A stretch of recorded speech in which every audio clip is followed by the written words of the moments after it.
This is bright red, I promise you. I'm not really concerned about what you think, but I just so you know. I think your team in Europe, in the World Cup. The Dutch, Yeah. I think there are people in this chat that would like to see them eradicated, as though it's 1939 because of the color that they wear. The orange, yeah. There's 14 days until the start of college football. 14. That's beautiful. 14 days until we start college football, baby. All the bitching and whining and worry and wringing of the hands that goes on a daily basis in regards to who's going where and what's our administration doing and how's the team's health and everything. No, it all goes away. The games start. You get locked in. You don't have all this extra time to ruminate in your own mind all these perceived slights and worries. No, you can get right to it. The nuts and bolts, the action. You'll be able to sit down and watch effing football that counts. Bet on it, consume it, learn from it, and go on to the next. It's going to be glorious. And it's not that far away from Florida State playing football, but 14 days till they kick it off in college football, buddy. This is a perfect exercise. I always do this. 14 days better than 2 weeks? Yes, 14 days. 14 days is better than 2 weeks? Yes. Okay. So I think sometimes it depends on the day and the mood. Oddly. Like if I said that to you and we were driving for hours on end somewhere, you might say something different. You might go, no, 2 weeks sounds better. But just here, today, 14, I agree with you today. Yeah, 14 days. 2 weeks sounds more cumbersome. Oh, so you like to flip it. Instead of a joyous thing that you're awaiting, you take the mindset of if you had to do something you didn't like for 2 weeks as opposed to 14 days, 2 weeks would piss you off. You feel the gravity of that. Because it takes forever to get from 2 to 1. We drop a number every day at 14. Like tomorrow's 13. All right, I'm seeing the progress because tomorrow it's still 2 weeks. And if it's one, that's a cruel 1 week. If you're saying, well, it's 1 week. No, it's not. It's 13 days, man. Yeah. So I like the idea of ripping the page. And it's 14, 13, 12. The countdown clock is a beautiful thing. I'm a slave to a calendar now. We've got a big one on the fridge where we write out what the kids are doing and what I have to do and when I'm going to be in town or when I'm going to be out of town, when Christy's going out of town, whatever it is, right? And we've done it for years and years and years and years and years. And it has served and it will serve for my kids if they use it as a documentation of every day in their life. We've had that calendar up every day of their life. And so long after I'm dead, they'll be able to, and we save every month. Goes in this little filing cabinet. And they will honor you at the first tee shot of the Yucatan Masters. I can assure you they will honor you. And so, it's pretty cool. They'll be able to look back. What did we do on, the second week of February in 2007? Oh, well, this is what we did. But yeah, you can look at those things. And now I've become a slave to it. I like looking at that calendar and I mark the days every day that goes by. The reason I bring this up is because of the football countdown. I have on the calendar FSU, LSU, of course. So here's a way of measuring this, the countdown. I never really thought of this before. So Swiss Irish says breaking it down in terms of beer helps. So how many 14 beers? How many beers? Well, no, how many beers until college football season? 14. 14 beers? It's an average of a beer a day between now and then? Yeah. All right. I see you working. Is that what he did? Is that No, what I'm saying is how many beers between now and college football season for everybody out there? Oh, how many beers you're going to drink before? Be a lot more than 14. That's why I responded the way I did. Oh, you were like, Jeff, I know you. 14.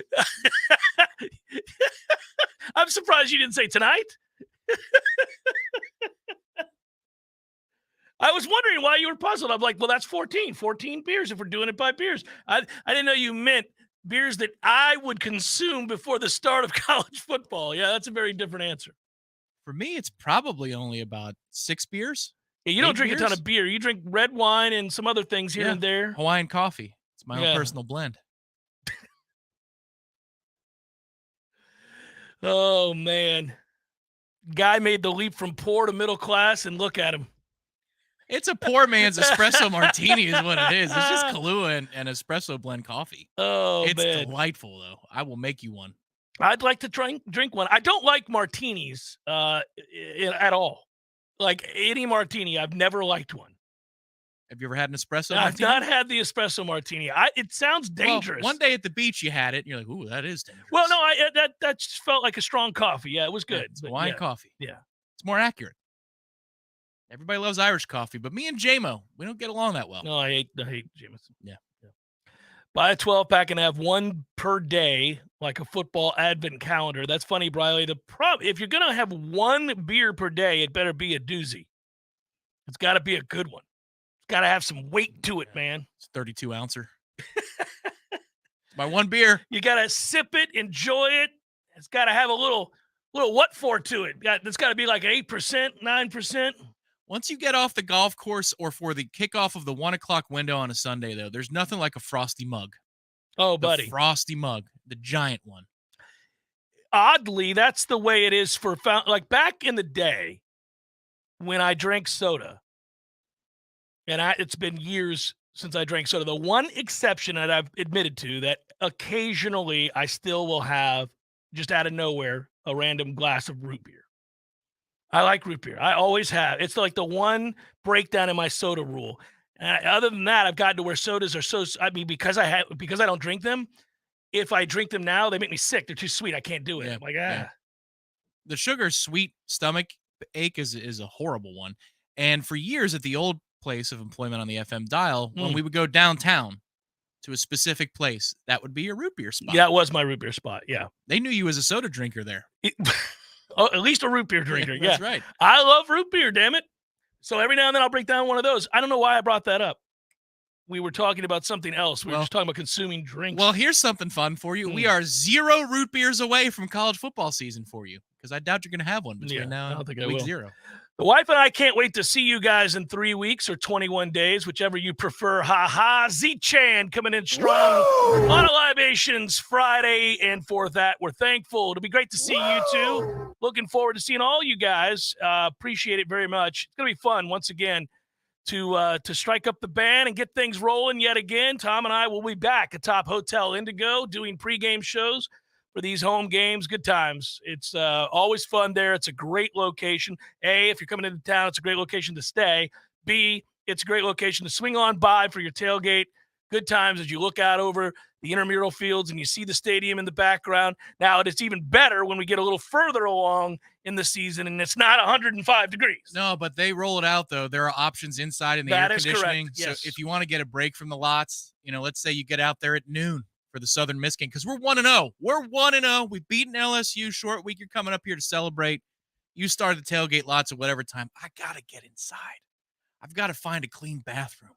Come on up. Hotel Indigo, 7th floor. Yeah. They have the food for you. They'll keep you. You're already in trouble needing that clean bathroom early on a Saturday. No, I mean, our pregame show's not going to be till 5:30. I'm just laughing. I'm just thinking about people like, ooh. They've been out there for 5 hours. Had a rough Friday. You want an air-conditioned restroom? Yeah. But you got to make sure. Non-porta potty is what you're saying, yeah. For people who purchase, of course. Yeah. But they've got an ice bin full of beer. They've got a full bar. They'll have set up with brats and sausage and hamburgers. Hell yeah. Lasser, there's nothing wrong with a martini. I'm not judging those who drink martinis. I just don't like them. Yeah. He loves them when there's a company dinner. Well, we found that out. That's fair. But and I'm proud of him, but I don't like them. And I've tried. I think he had a beer to kind of take a temperature of where the night was going. Then he was like, okay, like, time to get after some martinis. Right, double martini. Okay. All right. Shots fired. Hey, when we're that age and the company's paying for something, oh, yeah. What's the most expensive red you got? That's right.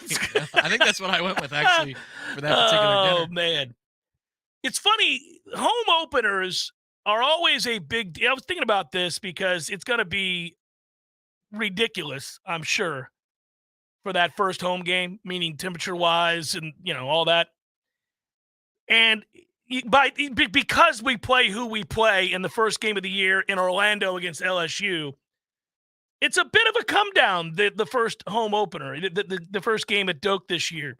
And I just, in general, I've never been as big on home openers as I am on, say, just football starting. I don't care. Just like football starting is all I care about. Home openers, unless it was a massive game, like if we were coming out the gates, Doak Campbell Stadium at night, playing a huge matchup, maybe Labor Day or something like that. It was a big game against, a rival or something. Okay, that's different. But the home opener is usually a softie. Yeah. It's usually a weak-ass team that you're going to pulverize, and it's also usually hotter than Hades.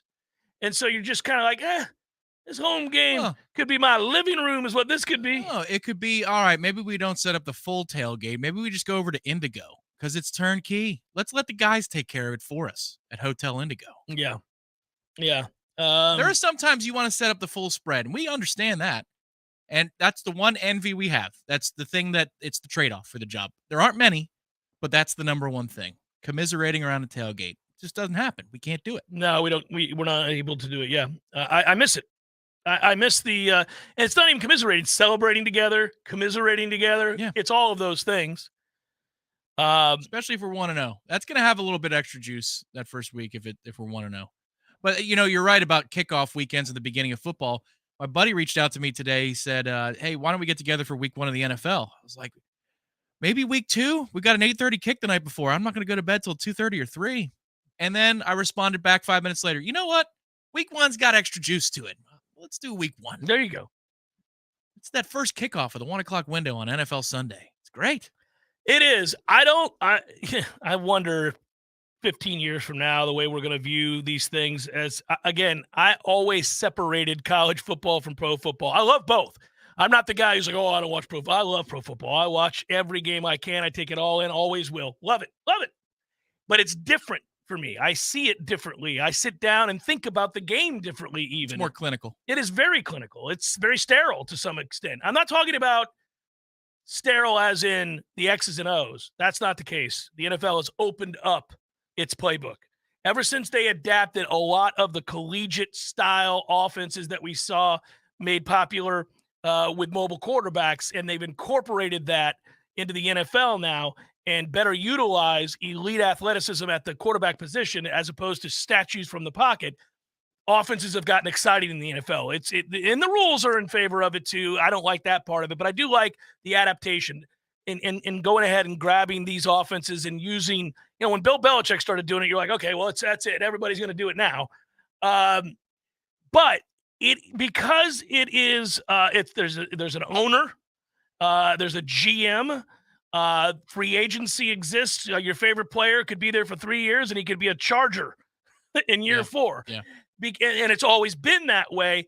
You've kind of felt a little detached. You're rooting for, as Seinfeld used to say, jerseys. I always looked at it, you're rooting for your city. I mean, if you rooted for your hometown, we're Buccaneer fans, so we root for the Buccaneers. Absolutely. We grew up there. So emotionally, we're tied to the nostalgia of growing up in an area and having that team be your team.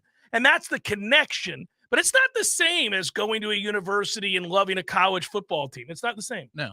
But if you haven't walked through the clouds of meth, and if you haven't passed, it was passed. Yeah. If you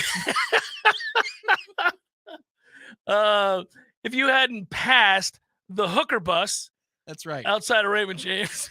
If your shoes were never adorned with the glitter of said bus as you walk by, the bottoms of your shoes, you can almost get weepy-eyed with the nostalgia we're going through here. You almost could. Oh, man. I'm telling you, by the way, my favorite moment ever is sitting with my mother in the end zone against the Carolina Panthers. It's not a violation if it's an accident, people. Just also, by the way, yeah, you're right, Mario. It was laundry, whatever. He's an overrated comedian. That is, in fact, true. 100% true. Way overrated. What's the deal? But that said, the moments in the stands with just rode hard and put up wet Bucks fans are the best. They're just so beaten down by life, a life of construction, a whole lot of tanning, either intentional or not. The bleaching of the hair, the skin is leathery. You can hear it. Oh, it's crackling. Yeah. The women are still teasing their hair like they're going to a Motley Crue show in '86. It's incredible. Tampa hasn't. It's locked in time. I've never been at the troughs of Wrigley Field, but unfortunately, a bathroom at a Tampa Bay Buccaneers game will take your innocence just the same. And it did. It did. You'll see things that you cannot unsee. Seen cheese heads. Green Bay fans. Yeah. Besmirched, put back on their dome. Somehow but yet you can't wait when you're on your way over to that stadium. Like, I'm going to see the freak show today, baby. Crank that Aussie. Here comes the freak show. And it's because NFL fans are unrivaled when it comes to debauchery on a Sunday. I mean, it's unreal. A Sunday Fun Day crowd is already a specific kind of crowd. It's amazing. You look around in the stands and think, do any of you people work? What? You are plastered at 10 a.m. on a Sunday.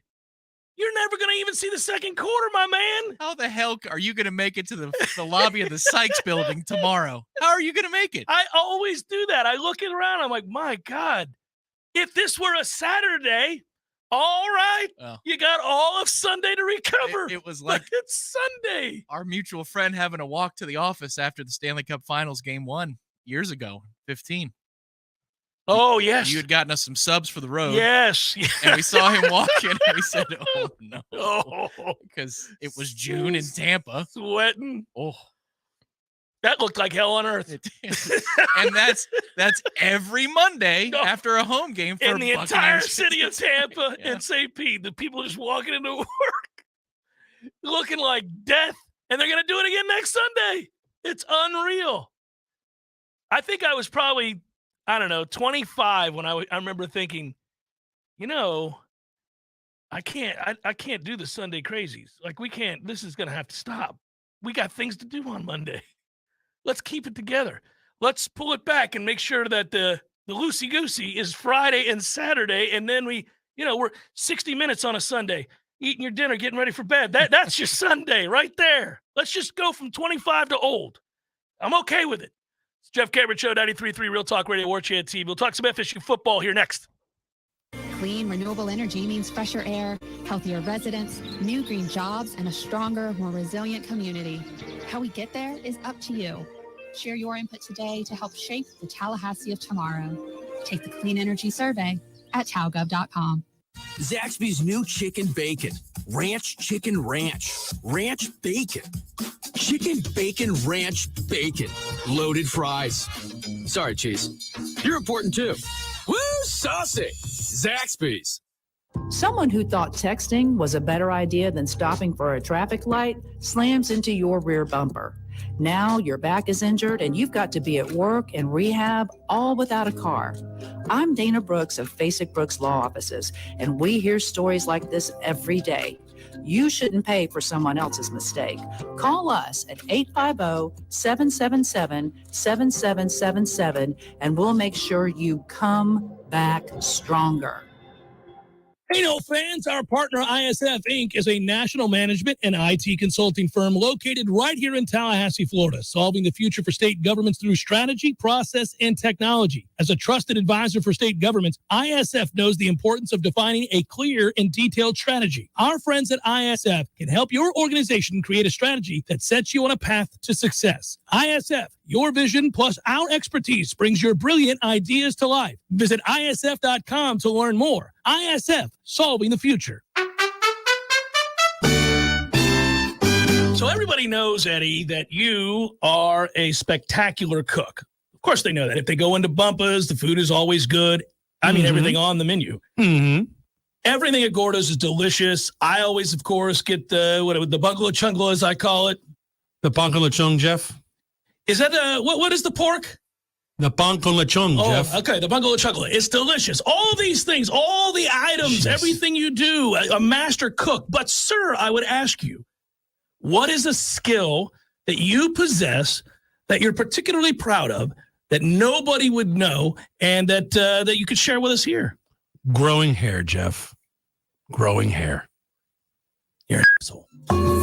Gordo's, bringing the flavor and flair of Cuban food to Tallahassee since 1996. When you need a plumber quick, how long is an acceptable time to have to wait? Yeah, hey, it's the Millers again. Just calling you about our little plumbing problem. 2 hours?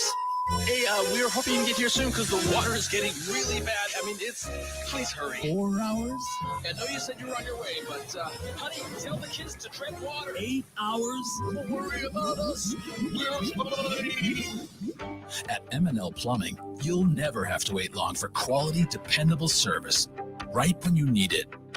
At M&L Plumbing, we listen to our customers, and our qualified technicians aim to achieve 100% customer satisfaction.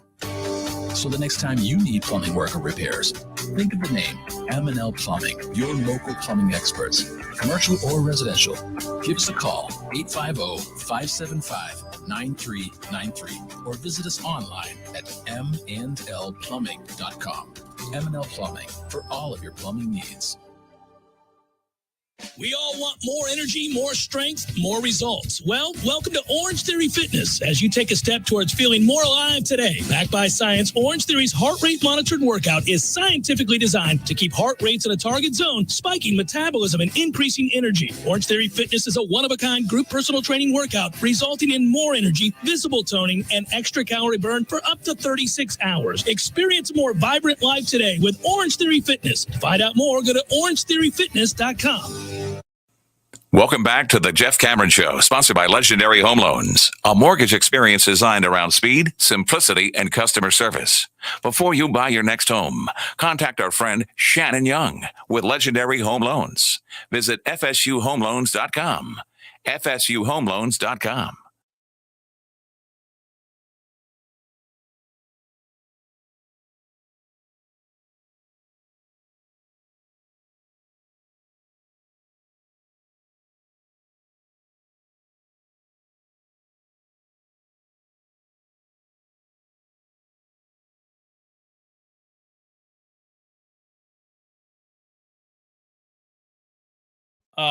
Today with Mike Norvell talking about the safeties. I've been very, very impressed with Barker. I've said that twice while we've been out at practice, and I kept waiting. I thought, is it just me? Surely Mike or somebody is noticing that this kid looks like he can play. And I didn't even, Tom, he wasn't on my radar. I hadn't thought about Barker in any way, shape, or form when we went into this. When we went into football practice the first day, I would have named 50 players before I got to him, maybe more. Well, yeah, because the thought is he's a project, and that's a good risk that you take. You essentially add him to your class for this year, your recruiting class. But I mean, he's not going to be anything, close to polished. And yeah, in your head, you're just kind of like, well, whatever. We'll see. He's good, man. Yeah, he's good. Mike about Barker said he's someone who came in late in the process. I really like what he's going to be. Yeah, me too, Mike. We agree. Not that you need my approval, but that kid is for real. It's just the assembly line, the template, if you will, of the defensive backs that are rolling in here. I mean, even before we get to a 5-star, a couple of 5-stars like this class could close in 2024, they just look different. They look different. Yeah, they look better. Yes. They do. I'm very excited. He mentioned Conrad Hussey, said he has a great instinct for the ball, needs to work on his communication skills. All right, well, that's if that's all we're complaining about here, that's a good sign. If we have to get down the line where you find a criticism just to keep it even, and you're talking about he doesn't communicate well, then we're in really good shape, because the very first thing you're going to look at is he's big enough, strong enough, fast enough. Can he run? Does he have good instincts? Does he have good, all these things? And if all you're worried about is that he didn't communicate real well, we're going to be fine. That Keon Coleman, he's a solid player. I don't like the way he ties his shoes, but other than that, we're pretty happy. Mentioned Edwin and Rawls, Jabril Rawls. Young group has played well. I think that's accurate. That's a good description. They've done a real nice job right off the bat. They've hit the ground running without question. He mentioned that Quindarius Jones, sometimes you lose sight of him because he was there in the spring, but he's just been steady as they could be. Yeah, he is steady. Smooth. He's really smooth, yeah. Now, Mike touched on something that he said a lot of things, but I took this comment because it's something that I have been able to witness every single day. It has been consistent. I haven't had that many practices. Obviously, I'm not over in Jacksonville, so I've missed the last two because Aslan and Corey have been covering that for us over in Jacksonville. the rest of the crew here in Tallahassee. But it stands to reason if we went to every practice prior to that, and then it comes up again today from Mike, that it has continued over in Jacksonville. And he said this about veteran players, particularly veteran players in the secondary, but I think it's applicable to the receiving core. I think it's applicable to the backfield. I think it's applicable on the offensive and defensive lines. It seems to be a team-wide thing that illustrates what we've talked about a lot, which a team doesn't have to have, but you would prefer it. It's nice if they have it. He says, quote, the older players in the secondary have done a good job of coaching up the young guys, and that's what you want to see. That's what teams are all about. They compete every day together. They push every day. Everything they can do to continue to start, they're trying to do, but there's still guys that they're going to help. And people who are even trying to take their spot are people they're going to help. It elevates everyone involved. Yes, and not always the case, and not always necessary. Less necessary, say, in the NFL. But it's a good through line for a team to have in college football and in high school football and in junior football, where you are, now I know they are playing for money these days, but it's not a business per se, the way that we look at the NFL, okay? And I've noticed that has changed for the better. It's been moving in this direction for 2 years, but it stands out every time we go over there. Keon Coleman will finish a play where he makes a catch on a DB, and he will immediately stand up and tell the defensive back either about a technique issue or a tell or something. He'll let him know, or he'll give him a pointer on what he could have done differently, and vice versa. A young receiver will get dominated, get manhandled off the line of scrimmage or something by a corner, and or a play will be made by a safety, and those two, the receiver and the defensive back, are engaged in a conversation about the hows and whys of what just took place and what their cue was, what they could have done different in terms of technique, obviously footwork. It's just been awesome. That has really stood out to me, and I see it on the offense and defensive line. I see it like the offensive linemen will, look, the offensive and defensive line are going at it, and sometimes it's just a pure violence, and that's just, hey, the tougher guy wins on a particular rep sometimes. But most of the time, that's very technical. It's hand placement, it's footwork, it's leverage, it's all those things. And you'll see them pat each other on the ass, but then you'll see them go back to their segment group and get back in line, and the conversation starts immediately. You'll see a lot of times a veteran player talking to a younger player. Here's what you did. And you'll see them illustrate it with their hands, and they'll talk about placement, and you'll see that. They'll walk over to a coach, and then they'll all engage. Just a lot of communication, a lot of, to me, that's an expression of love, right? Like you care about the person, you care about the team, you care about something bigger than yourself when you're willing to engage in that. Yeah, generally speaking, I think this group likes each other. I think so too. We've got answers coming on warchant.com over the weekend for a roundtable, kind of taking stock so far in camp. But one of the questions was about the identity of the team as it forming. And my personal answer to that is they're professional. These guys treat this professionally. They clock in. You don't see any hemming and hawing. You don't see anybody hanging their head because they're being corrected. They take the corrections. They know where to be. There's no more guesswork in Mike Norvell's practice layout either. There was this lag effect with COVID, I think, because your instruction that first year was all virtual before they could finally start that season up. But they weren't able to create a rhythm of how they wanted to do things. In fact, Mike Norvell said that today after practice was over, that since they first got here day one, they've been through a lot of crap, is the way he put it. Yeah. They have. It's taken a year or two longer to get the machine built. And I'm not talking about the recruiting or the caliber of athlete. I'm just talking about the process of how they do things. Pretty much outside of 23-year-old dudes that are on campus now, nobody knows another way. Nobody knows any other way than Mike Norvell's way. And you can see that in practice. Guys go from A to B. They're from station to station. You don't see much of the coaches having to tell them, where are you going? This is what we do right now. It's just everything's laid out clearly. The guys punch in. They're diligent. They listen. Yeah. Buttoned up. They take correction. Fine. There's nothing where somebody gets thrown out of practice because they don't want to be corrected or criticized. Mike has, we've said this before, but to your point, I'll add to it. Mike is hardest on the players he expects the most out of. These are bona fide starters. These are veteran players. These are, in some cases, the stars of the team that he rides relentlessly. It's loud enough for us to hear it when we're up in Hauser. You can hear him yell at a Keon Coleman. You can hear him yell at Jordan. You can hear him yell at Johnny Wilson. You can hear him yell veteran players over and over again. Now, he does it to everybody, but I think he expects more out of those veteran players. And if you're a star on this team, you do not get treated differently, at least not when it comes to instruction. I'm sure there are other areas where you do, and that's normal. That's true of any workplace. But on the field, when they're practicing, when it's an opportunity to get better, everybody's fair game. Well, and you don't see, like, I get that player-led programs are the way to do things. And I think the standard is so ingrained from the top down. This is what helps about having guys come back for another year and having a core that likes each other. Trey Benson, Jared Verse, and Jordan Travis all like each other. That helps. Both sides of the ball, they're not in two different camps. But the standard is set. You don't ever hear a player have to pipe up and say, come on, guys, pay attention. Come on, guys, we need to get over here. Like, they just do. They just go from place to place. That's not that normal, I don't think.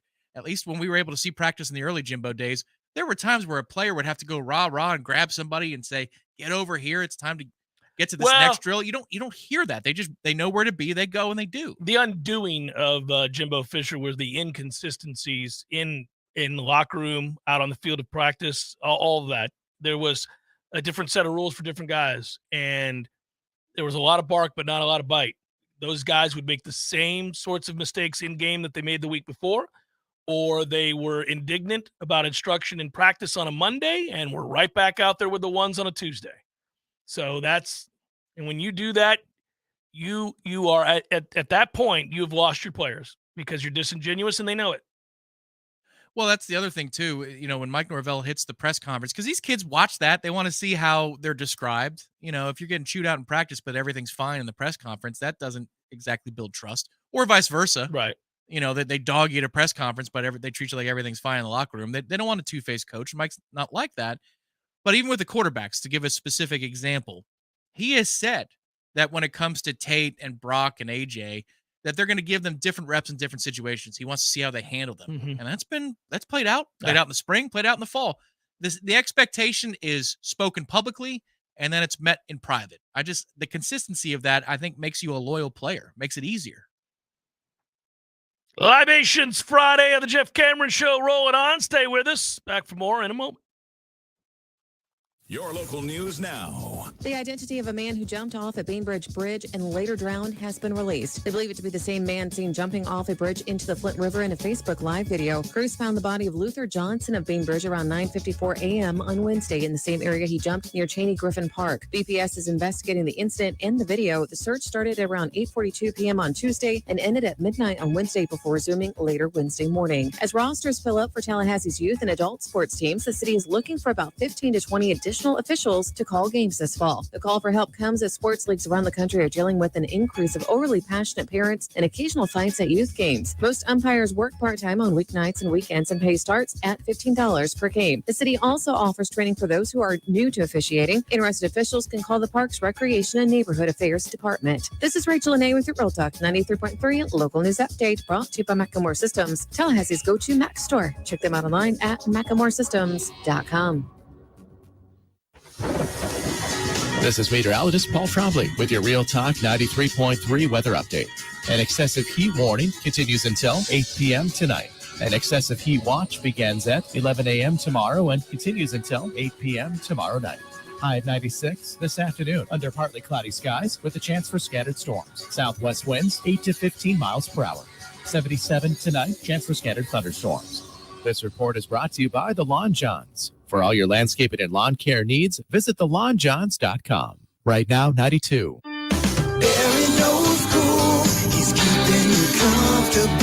This is Kyle, service manager from Barano Heating and Air. Schedule an appointment from your mobile device to learn about our Total Comfort Service Program. With guaranteed same-day service, 15% off necessary repairs, and $25 berry books to use towards air filters and other products. Turn to the experts at Carrier and Barano Heating and Air. Any day, anytime, anywhere. Online at baranoac.com. Florida license CAC 1816-186.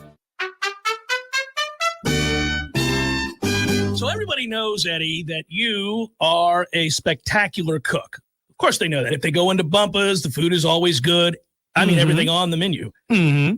Everything at Gordo's is delicious. I always, of course, get the bungalow chungla, as I call it.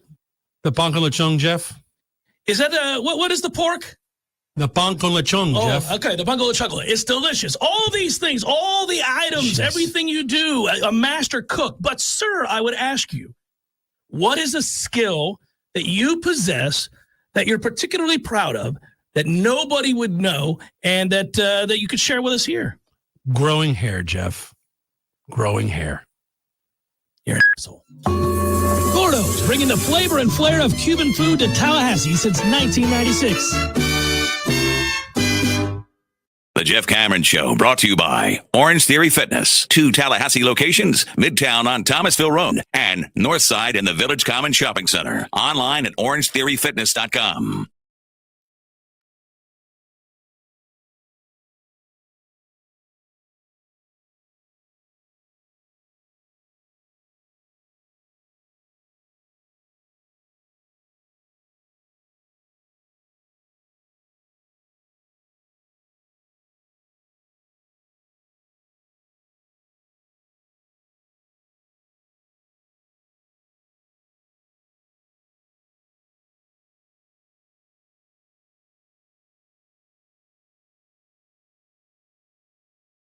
Happy's out there.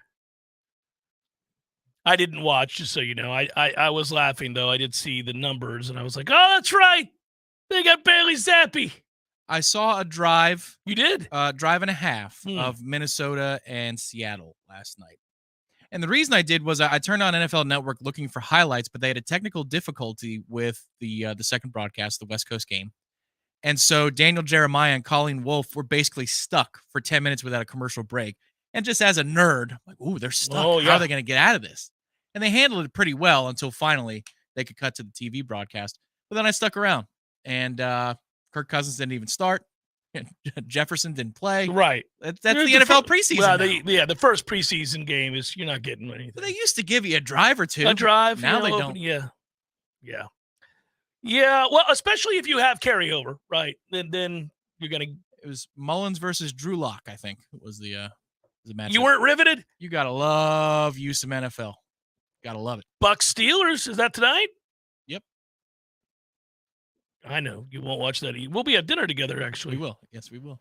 But we can see the second half, Tom. We'll have to race to the window. Oh, thank God. Maybe Trask will still be in. Oh man. Look at see this is the kind of thing, guys. Betting golf is not for the faint of heart. Ask Phil Mickelson. But guys will, you got a pretty good handle on a guy, certain horses for courses, type of grass that he likes. Hey now. His form as of late, it was me last week with Adam Hadwin. I was like, all right, this is a good tournament for Hadwin. Everything lines up. Bastard misses the cut. He's 4 under today. Okay, Adam. I see how it is. Roll on back. Lucas Glover atop. I know you guys are pumped on a Friday about the St. Jude Championship. Just to let you know, it's Lucas Glover that leads the way. Hey, Vincent Norman's only 4 back. I know. And Vincent Norman, but for those that don't know, I bring this up a lot. FSU. And Vincent Norman's had a very, very good year. And so much so that he's still playing golf. And here we are in the FedEx Cup playoffs. It's the fields are reduced. Players are getting cut. Players like Justin Thomas. Have a good day, buddy. You're not good enough this year. But you know who is? Vincent Norman. Still playing. And is even today, 3 under for the tournament. All right, come on, Vincent. And also a great kid. And we're always looking out there wanting to find a Florida State guy. But Daniel Berger's been hurt. Koepka left the tour. Is he done? Is Daniel Berger just hanging it up? No, he's finally back. He had surgery, but yeah, he's back rehabbing. So he posted something recently that he was finally able to hit balls. Looking for a money game on the weekend? He was able to hit balls. But yeah, so if you're looking around and you're wondering who's doing what from FSU, well, now we got a guy. So Vincent Norman, everybody. On the rise. And super nice and tough. a couple of good finishes here to advance in the playoff. I'm sure he has to do a lot of work this week to continue on. But if he were to, a little backdoor Ryder Cup invite for Vincent. If he makes it all the way to Eastlake. He has a win this year, by the way. He won a golf tournament this year. It was an off event, but it's a win. It's a win. It's a win on the tour. It's not like the Euros have, 20 deep that they're whittling down to 12. Right. If he was to make it to Eastlake through good play, he could get the invite. You never know. No, it's cool. It's cool. Hey, I want to bring this up. Somebody posted this on my timeline. I saw this from Chris Vanini. And he was quoting, I want to get your opinion on this. I want to have this conversation because I think this is accurate. And as much as I roll my eyes often at Stuart Mandel, I think this is right about the big TV bet that the networks have with college football. Okay. And so I'm going to read this and then we'll just have this discussion. But just to get everybody in, do the media, there was a question asked, do the media companies understand what makes fans love college football? This isn't the NFL, where you move a team to another market and the fans just remain. Oregon State fans are never going to root for Oregon. FSU and Miami fans won't root for the other or UF. The passion in college football that comes from the rivalries, pageantry, and tradition is very real. If you tear the soul out, NFL Sundays are already there. Now, I've talked about professional football already existing and being run better than the way college football would be run as it tries to become professional football. The NFL already exists. And so the response was, when I picture the type of fan the TV execs are thinking about when they make these huge deals, it's not an Oregon State dad and his son who go to the stadium together on Saturdays, then come home and watch the Pac-12 late game. They're picturing a New York Giants fan in Queens who can't name a single current college player and could give two craps about Oregon State. But if they see Ohio State is playing Southern Cal on a Saturday, they'll stop what they're doing for an hour and watch. And there are millions more Giants fans in Queens or Patriots fans in Southie than there are Oregon State fans or Washington State fans in the entire country. Maybe depressing, but true. You think that's accurate? I think to a degree it is. I think that's what they are thinking. Yes. So I think that take is accurate. Mm-hmm. I heard it explained yesterday. I think it was Ben Hartsock who said that they don't care about the Cy-Hawk Trophy. Right. They don't care about Iowa State, the Cy-Hawk Trophy. And, of course, that perked my ears up just to hear the term. Like, yeah. It said they know that Iowa is a brand that Iowa State isn't. Just true. So if Iowa could play Oregon, more people are going to watch Iowa and Oregon. So screw the Cy-Hawk Trophy. That's the way that they're doing the math. Even though that has no history, no tradition, nothing. None. It's got brand power that are going to bring people to hang around for an extra half an hour to an hour. And at that point, it becomes that much more valuable because the numbers go up. And if that means that tradition has to get lost in the wash, so be it. Yeah, they don't care. They Correct. don't care. But Yeah. the diehard college football fan cares very deeply. But these executives that are looking for ratings do not care. I agree. However, as somebody who loves the Cy-Hawk Trophy game, I think I'd be more likely to stick around for Oregon and Iowa than I would Iowa. There are always going to be games that you'd rather watch than others. That doesn't mean the other games are irrelevant and not important to the fabric of college football. That's correct. But at some point, I do think the ratings of rivalry games like, Civil War, right, out in the Pacific Northwest. Yeah. They tell you that, people don't really care that much. The people out there do, but yes, you're nationally, they don't. Right. Which is what this is all about. Yeah, but that's the very thing that made college football. You're right, it's what it's about, but that's what made college football special, the regionality. It was very different than the NFL. I don't think that people root, like if you're, like I don't have any grievance towards, I don't know, the Kansas City Chiefs because they're from the Midwest. I don't even think about it that way. Yeah. I think of them as a professional football franchise, and I can remember the Hall of Famers that have come through and players I liked or whatever, and that's just the way I look at them. Whereas with college football, you really do look at it regionally. You're like, well, that's the Big Ten. It's cold, Midwestern football. They run the football. They rarely have prolific offenses. Now, a lot of that has changed. Ohio State changes it anyhow. But, like, the way they played football and their traditions were very regional, very unique to that area. Same with, for years, like Nebraska, running the triple option. It feels like a lot of Nebraska's problems started when they turned their back on that very thing, the idea that they had to modernize and run a pro-style offense. There was nothing unique about Nebraska anymore. And then they left the only conference everybody knew them in and went to the Big Ten and haven't done a damn thing. I do hate that. I get where people will lament that and that will long for that, and I think it will hurt the sport. But I agree that is the right take, that what TV executives are looking at is, hey, we don't really care about the tradition of Florida State, Miami. We care if it was highly rated. Well, yeah, and the other thing is, if you've got Iowa involved in a game, and it could be Oregon, it could be Iowa State, it could be anybody else, the state of Iowa is going to watch. That's correct. If it's Iowa and Iowa State, the state's going to watch. It really doesn't matter.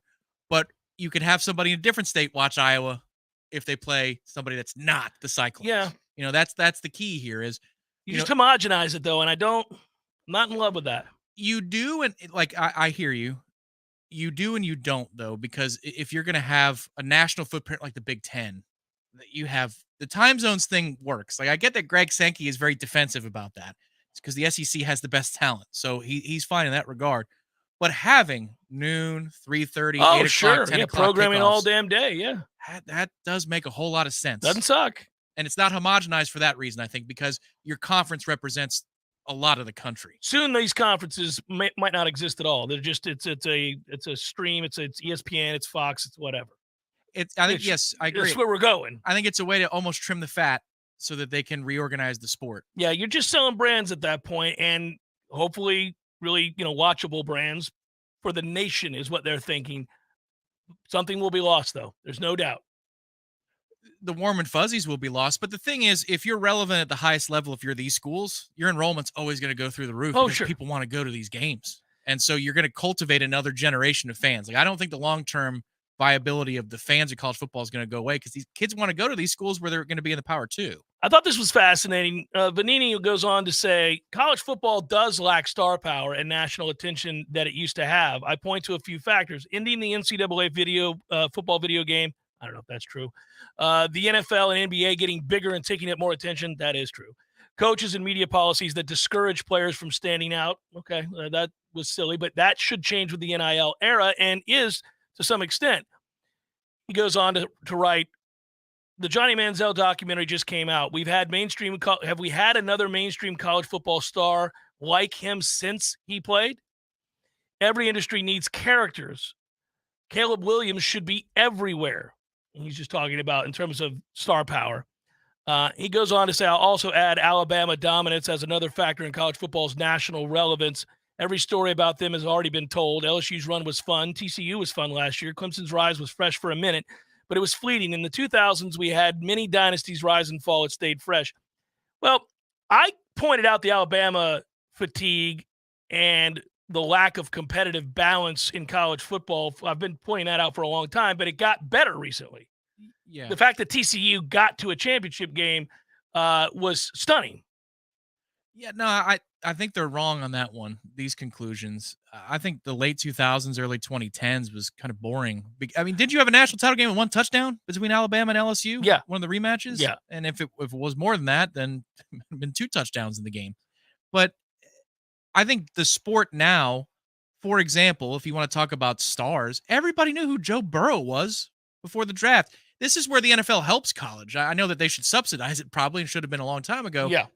But everybody knows who the number 1 pick in the draft is going to be every year, or who the top 3 are. The NFL has gotten away with murder. They should subsidize a lot of what happens in college football. It's their minor leagues without having to do any work. Yeah. Johnny was different because social media was reaching its fever, and it was almost like a Tiger Woods storyline meets college football. I'll grant you that. Jameis caught a little bit of that, a fair amount, but not in the same way that Johnny was. Yeah. I mean, the whole way he was polarizing. But I think the sport's in a better place now, and it's I don't know that that's arguable in terms of you mean on field household names. Yeah, I mean people know who the hell Caleb Williams is. I wonder. It's weird to me. I wonder. I mean, we're college football fans. We certainly know who he is. Who Burrow was. They know. I think more people know who Joe Burrow was. Like NFL fans, it may be that we're looking back in hindsight because Burrow's a star in the NFL now. He was a star at LSU. I agree with you. But look where we are. I think he was a star in the South. I wonder, was he a star to the average football, not college football fan? Like, we're talking about football, big picture. Well, look, college football is not as big as the NFL. It's not, but it's every second. NFL But it fan, is second. Every NFL fan knew who the number 1 quarterback was going to be. Yeah. That's where I think it helps. Yeah. I hate the stripping of the traditions and the rivalries and the regionality. I do think it's going to hurt the sport to some degree. But I think if we're just trying to assess what TV executives are looking at and why they're making these moves and pushing for these super conferences, that answer is the right answer. And so in terms of, the one I read earlier, thinking about, when they make these deals. I think it's fair. It's the other side of the coin of FSU's argument. If we're worth so much more than so many other teams in the conference, there's a reason for that. Yeah, and and we should be rewarded for it. Yeah, that's what we're preying on here. Yeah, the oddity is that what could help college football, not what we're seeing. Okay, so you're going to look at these two divisions, I think, and you're going to say, all right, well, at least 48 have decided that they're at this group here. They're much bigger. They're going to play what's akin to semi-pro football, if you will, right? Everybody else, the Wake Forests of the world, are going to play this other brand of football. We're still going to watch that as college football fans. Hell yeah. Hour number 2, forthcoming. Stay with.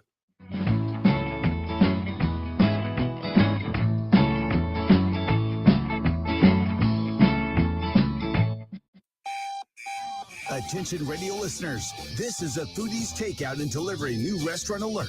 Now available for takeout and delivery from foodiestakeout.com. The Hawthorne Bistro, Jerry's Love on a Plate, Coach's Pizza, Munchie's Pizza, Red Eye Coffee, Lofty Pursuits, OG Subs, Dave's Pizza Garage, Sakura Sushi, and many more. Find a complete list of locally owned restaurants offering takeout and delivery at foodiestakeout.com. That's foodiestakeout.com. Don't just shop local, order local. A cup of Joe, Java, brew, go-go beans, brain water, liquid lightning, wakey juice, whatever you call your cup of coffee, you're missing out if it's not Grassroots Coffee. At grassrootscoffee.com, you'll find an easy way to order the best roasted coffee beans available. It's very simple. Choose the blend you want and how you want it ground, and the bag you receive will have the date your beans were roasted and packaged on it, all written by hand and signed by the roast master himself. You'll know that's as fresh as it gets. You can get Grassroots outside of your house also at some of your favorite restaurants in town. Next time you're out to eat, try asking for Grassroots Coffee by name, because there's a good chance they will have it for you. And if you own a business, Grassroots Coffee has options to stock your break rooms with all the productivity powder your team needs. Plus, like some other options that you'll find at work, Grassroots Coffee actually is a part of our community. Get to grassrootscoffee.com today and get yourself a treat. Some locally owned, locally roasted, and locally loved Grassroots Coffee. Wendy's is open till midnight or later, so you can give in to the craving and go night mode. Now all of your favorite menu items just got their bedtime extended. You can get what you want even later, like the Baconator with 6 strips of bacon, or the perfect fries and frosty duo. If you're up later, then so are we. So go ahead and pull through the drive-thru. When the craving hits, go night mode at Wendy's. Open till midnight or later. All right, see ya later. At participating U.S. Wendy's, hours may vary. You can host the best backyard barbecue when you find a professional on Angie to make your backyard the best around. Connect with skilled professionals to get all your home projects done well. Inside to outside, repairs to renovations. Get started on the Angie app or visit Angie.com today. You can do this when you Angie that.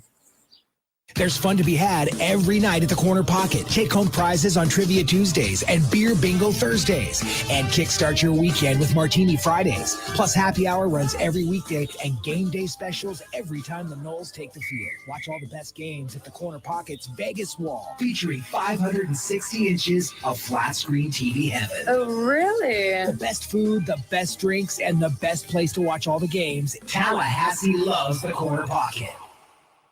Coming up next, more of the Jeff Cameron Show. Live and local on Real Talk 93.3. WVFT, Greta, Tallahassee. The latest betting odds and line movements from Vegas. This is your action update. Now here are your latest lines from our guys in the desert. Jacksonville Jaguars open the preseason Saturday, a 4-point road favorite at Dallas, total 38 at AT&T Stadium. The Falcons laying 2.5 at Miami on Friday, the total 36 at Hard Rock Stadium. Two NFL preseason games today. Houston laying 3 at New England, 36.5 the total at Gillette Stadium. Seattle a 3.5-point favorite over Minnesota, 35 at Lumen Field. Scotty Scheffler plus 650 to win the FedEx St. Jude Championship at TPC Southwind in Memphis.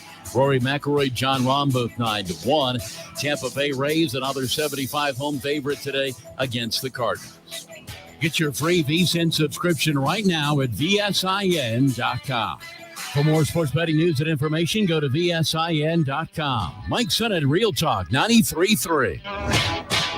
The biannual blowout is just a week away, and we've got a lot of work to do. Keenan's Rug Emporium is rolling out a Labor Day bonanza. Have that flat weave shipment coming in. He needs 10 new sales associates as the crowds loom large. Someone run a stock check on all the Moroccan 8x10s. Indeed can help him hire great people fast. I need Indeed. Indeed you do. We instantly connect you with quality candidates whose resumes on Indeed match your job description. Visit Indeed.com/credit and get $75 towards your first sponsored job. Terms and conditions apply. Every piece of land has a story. The Upshaw's right there is with a John Deere 1 Series tractor they call Penny. When your project comes up, you have to just jump in and figure out what is it going to take. From front loader to backhoe, the Upshaws have the tools to DIY all day long. Run with us on a 1 Series tractor and start telling your story. Get $1,000 off a 1025R tractor and 0% APR fixed rate for 60 months. For additional cost information, please call toll-free 855-633-2315. Let me tell you what T-Spark stands for. It stands for strength, commitment, teamwork, and heart. We don't ever quit until we've got nothing left to give. Our team is unstoppable. Want a guaranteed win? Call T-Spark Enterprises for your next roofing or construction project. We conquer all peaks. T-SparkConstruction.com. License number CCC 1331204.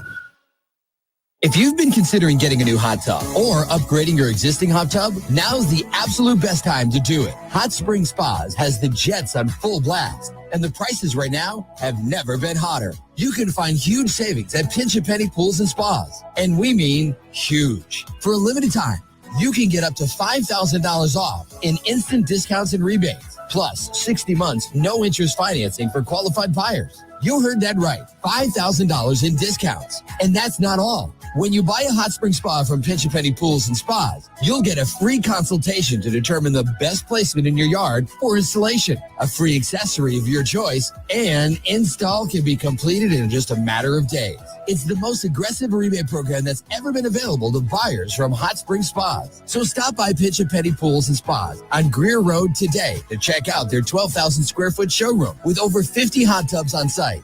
If you're ready to relax, Pinch a Penny Pools and Spas is ready to show you how. We all want more energy, more strength, more results. Well, welcome to Orange Theory Fitness as you take a step towards feeling more alive today. Backed by science, Orange Theory's heart rate monitored workout is scientifically designed to keep heart rates in a target zone, spiking metabolism and increasing energy. Orange Theory Fitness is a one-of-a-kind group personal training workout resulting in more energy, visible toning, and extra calorie burn for up to 36 hours. Experience a more vibrant life today with Orange Theory Fitness. To find out more, go to orangetheoryfitness.com.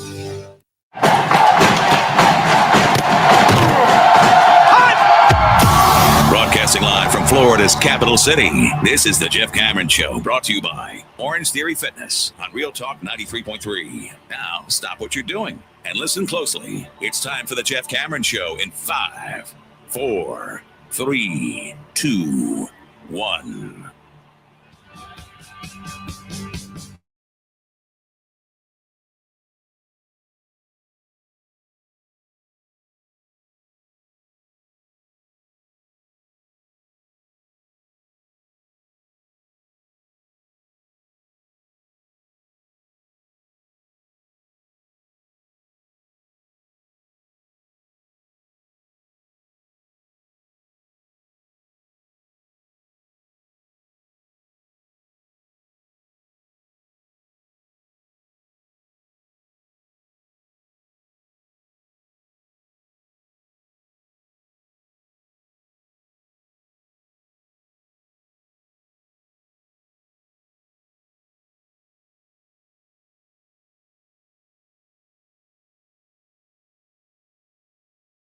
A good thing that obviously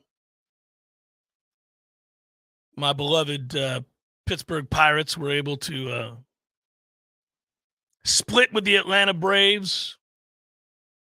Also, splitting with the Atlanta Braves in a series that really they could have swept. Could have swept. If you're a Braves fan, it's a little shaky. Little shaky. Pitching was just getting donged. Just a whole lot of pounding the baseball. Past tense verb. Robert, right off the bat, let's get in here and say thanks to Robert, who writes, Happy Friday, Libations Friday, Robert. And go Noles, gents. Fair to say the offensive line is the weakness of the offense. Clearly, we raised the floor, but where do we think the ceiling is? Whoa. Yeah. Okay, so this is a great question. The ceiling is above the floor. We know this. I like that question because I think he's right. And we believe that the offensive line is good. Legitimately good. And with options. But tight end room is insanely good now. You got at wide receiver, obviously, Johnny Wilson and Keon Coleman and Destin Hill and Kentron Portier and Hakeem Williams and Dravius Jacobs and Winston Wright and on and on and on we go. The backfield, offensive backfield, we've talked about this a lot. Benson, Hill, Toa Feely. I like Keziah Holmes. Hell, I like Campbell. They got plenty of guys. Obviously, Jordan Travis. So you start to ask yourself, what is the weakness of the offense? And I think you would say not enough depth at center for sure. That's the number one thing you would say. If Maurice Smith goes down, I think they're in trouble. Now, less trouble than I would have thought because I've been very impressed by Darius Washington. Now, Washington has not played center in camp. Okay, I'm probably getting too detailed. I haven't seen Washington play center in camp, and I know he's had to play center before, but his talent and his execution and his overall performance is markedly improved from a year ago already. I don't think he'll get in trouble for that because we know he can. Right. And so, yeah, it's an opinion. I think he would be the backup center. My opinion is that he would be the backup center. I don't think it would be, what's his face? And no offense to what's his face. Casey Roddick? No, the other kid that's always in there, 64. Oh, Stickle. Stickle, yeah. I don't think it'd be him. He's not a Florida State level starting center. So I think you'd probably put Washington in that situation. Don't you? Yeah, he can play all 5 positions in the offensive line. And I agree with you that this week he turned my head for the first time in a long time. I'm like, oh, I was very impressed. Go. Yeah, I was very impressed with the way he It's played. not that he's ever been a bad player. It's just I think replacement level. I think your standard backup when I think Darius Washington, and now I'm starting to believe maybe more. Maybe there's some be a more little bit better. You take a hit, though. The bottom line is if Maurice is not healthy, and Maurice is limited anyhow. But he's just so technically sound. And that's really the thing that makes him and helps him get by. I admire it. I admire his toughness. I admire what he's done to overcome really kind of a lack of size and an inability to really put on a lot of weight. But he is good, and they lose something without him. This offensive line is not filled with a bunch of 5-stars. So when we say that they're a lot better than they used to be, that is accurate. When we say that we're comfortable that the offensive line, as it would be ranked in the conference, is one of the better offensive lines in the conference, if not the best offensive line in the conference. It's one of the better offensive lines amongst the teams in the top 20. I think that's true. I think they're that kind of good. But most of that has to do with the quality of depth. You've got good 5 starters, we think, there, and then probably another 3 to 4 that you'd feel good about if they had to play. You would not be worried. Right. Yeah, you don't start the drive going, oh, no. Right. You're not dead in the water if somebody goes down. If for some reason Emmanuel doesn't start at guard and you have to put, let's say, one of the other players, I don't know, Darius Washington in, Keandre Jones in. Roddick in, right? Yeah. If you had to do that, you're all right. You feel okay about that. You wouldn't be upset by that. So they have quality depth, but these are not the creme de la creme of the recruiting world. This is not stockpile. When you hear me talk about why I think Georgia and Alabama and Ohio State and teams like that have a slight edge, it's been the stockpiling of elite players over a longer period of time. So the quality of the reps that those guys get every day in practice against one another and further down the depth chart has been sustained for a very long time now. Those programs have not been where Florida State was just 2 years ago, which was a dark place devoid of talent. And so I think that is the edge. But I think the Florida State's offensive line is good. It's just not at that level. No, it's deep enough. And that's what, to flip on the other side of the ball really quickly, hurts so much about the Darrell Jackson ruling because of what we've seen from Josh Farmer from camp to camp. The jump he's made, what Braden Fisk is now that he's out of a green jersey and in a garnet one. I mean, what Fabo is, what Darrell could have been. I saw there was a comment in the chat. I haven't read the observations yet, but about Ayo Tafasi having a good day. That doesn't surprise me, Briley. That doesn't surprise me one bit. No, he's good. That dude's a good player. And if he was your 5th or your 6th at defensive tackle, I mean, my God, what an embarrassment of riches. They're still going to be very good there. But if they had Darrell, that would take them to that level that you're talking about, that stratosphere of it's not even a mismatch when you compare us against Georgia or LSU. And you say, let's compare the two sides' defensive tackles. No, we're just as good. Now it takes a bit of a hit on the offensive line. The number one question I have, and I don't know that there could be an answer until we see maybe through 3 or 4 games. Can one of the top 3 tackles play guard and play it well for you? Because I think that makes your 5 better. I think that makes your starting 5 better. If you can get one of those 3 tackles, and I'm talking about Robert Scott, Bless Harris, Jeremiah Byers. I think all 3 could. Well, 2 of the 3 could. And if they're good enough to be a starter for you, I guess that's the question I'm implying here. They always do. That makes you so much stronger. He talks about it that way. Zaxby's is a proud Golden Chief booster, has been for over 18 years. They just happen to also have delicious, crispy, big-ass chicken sandwiches that you should go and get and eat this weekend. And get some fried pickles while you're at it and dip it in the spicy Zax sauce. And then say, thank you, Jeff Cameron. Thank you, Zaxby's. That's what you should do. Charlie writes, Charisse writes, I think FSU goes 9-3 this year with losses to LSU, Clemson, and maybe Wake Forest. No, they're not going to lose to Wake Forest. That's going to be an ass kick. If they did. My goodness. No, sir. I don't take umbrage with people that think that we could lose to LSU and Clemson. LSU's favored to win that game. I kind of don't know why. Yeah, that's a value pick for the Noles, is it not? Yeah. But you probably will be a road underdog to Clemson. No shame in that. I would be very frustrated if they lost to anybody else. It's going to bother me. They shouldn't. I mean, obviously, you watch the games. I always say this phrase. You guys know it, you longtime listeners. Wins and losses happen for a reason, and those elicit emotions.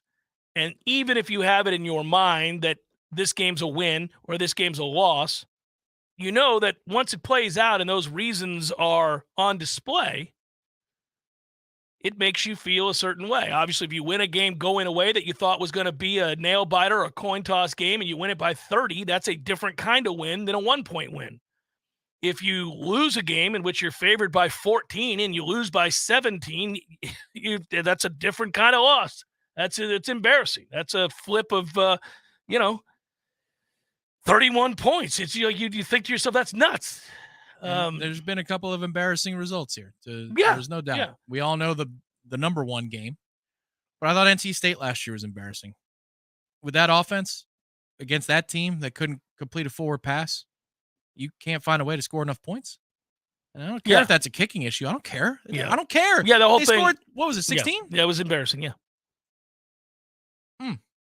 Can't have that this year. I don't think you will, though. They found a consistency after that stretch that we hadn't seen here in a long time, and it's what's led to the emergence of these expectations in preseason rankings and larger discussions of Florida State. I saw something in the write-up that Corey had about practice in which Julian Armella got abused by Braden Fisk. Picked up and put on his back. And I thought, Braden Fisk has done that to somebody on the offensive line every day he's practiced. Yeah, I don't know. It's an indictment on Armella. There's just been a couple of moments where Braden Fisk has just destroyed people. If you're not ready to give your best rep against that guy, your head's snapping back. Yeah. Now, He's violent. Julian needs to stop hitting the ground. That's one thing I'll say. You getting tired of that description? I mean, happens too frequently. It's been a year now, but when he wins a rep, it is so convincing and so comprehensive that you're like, oh man, that's different. Yeah, there's just too much variance in some not a lot of middle ground with him. No, it's kind of annoying. But the talent is definitely 100% there, and he's got that mean streak to him too. But Braden the other day brought up Darius Washington, got held up twice, and it was, whoa, that's possible? I didn't know 55 could be contained. And Darius, look at you. But that same day, about 5 reps later, one-on-one with Bless. And Bless took care of him too. I'm like, oh, old Braden's on a cold streak. And then he bounces right back, and you're like, oh, never mind. But the offensive line is good enough, just to kind of play the other side of Robert's question. The offensive line is good enough to handle good defensive linemen. Like, that's not a thing where you go, oh my God, it's not going to be blocked DeMarcus, or no, it's Marcus, listen to me, Joshua Farmer. Right. Oh my God, I'm thinking 44, but we blocked Josh Farmer. That's a first. It's not like that anymore. It was for quite a few years. And Florida State's D-line wasn't even that good, and they couldn't block him. So it's better. But I will agree with the questioner that would be considered the weakness of the offense, is the offensive line. It's just, you have to designate a segment group that would be considered the weakness, but that doesn't mean they're weak. Just when you're up against what that offensive backfield is and what that receiving core is and what that tight end group is, I guess you could say quarterback, because if Jordan Travis goes down, you're not feeling great. You don't. Nobody would say, I know Tate's going to go in and play well. You don't know that. You don't know that. That's fair, but I mean, I think the equivalent of that in terms of losing Jordan would be like both Keon and Johnny are hurt. Because it's like the starting wave. No, I got it, but I don't. It's going to be fascinating, man. I think Brock Glenn, in my opinion, has already passed A.J. Duffy. And I think he's not far from passing Tate Rodemaker. I was with you on step 1. I'm not sure about step 2. It won't take that long. That's different. His learning curve. I agree with step 3. Yes. Okay. I don't know his learning curve is much faster, and he is. He's going to continue to ascend. Jordan loves him too. Like everybody does. They all do. Jordan They can't stop talking about him. Yeah. The quarterback coach gushed when I brought him up. I mean, that's all the evidence you need. Yeah, that's good news for us. Oh, it's awesome news. And then Cromanhawk is coming in. This is going to be good. Then we get young Winston in 26. Oh, man. It's Jeff Cameron Show, 93.3 Real Talk Radio and Warchant TV.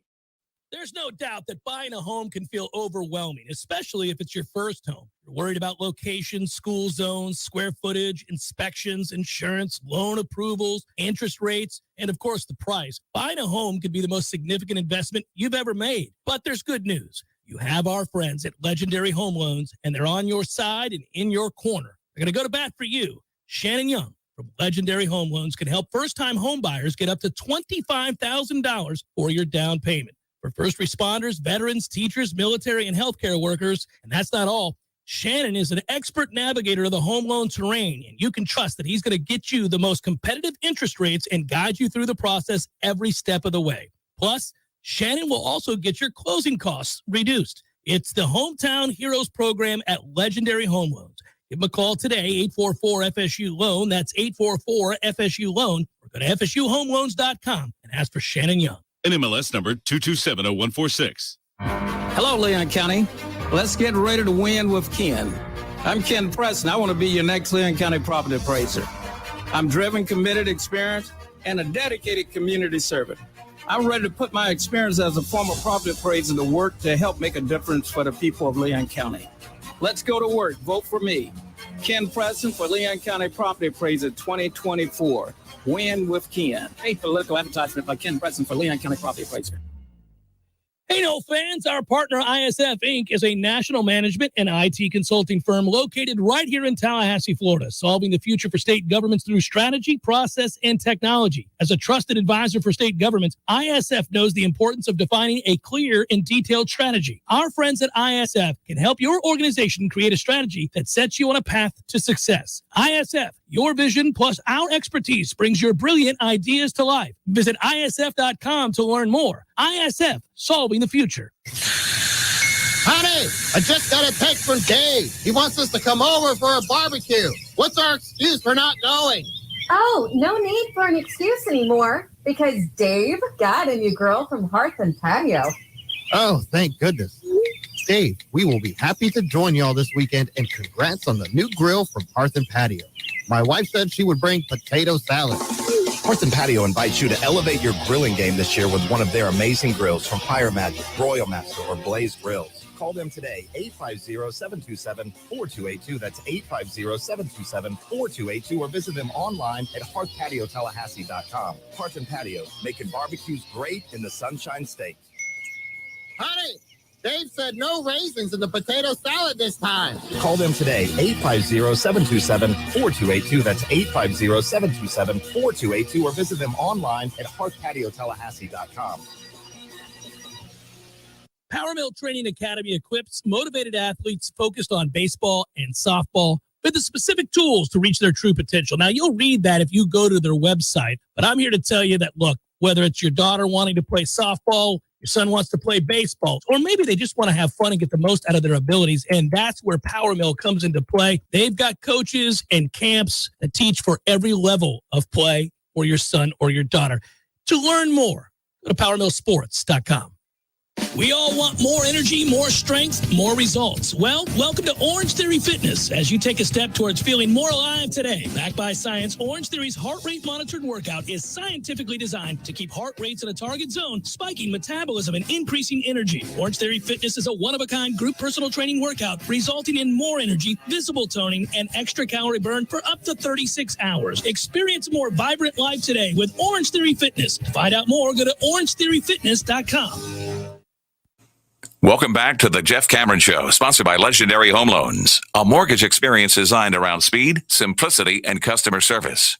Before you buy your next home, contact our friend Shannon Young with Legendary Home Loans.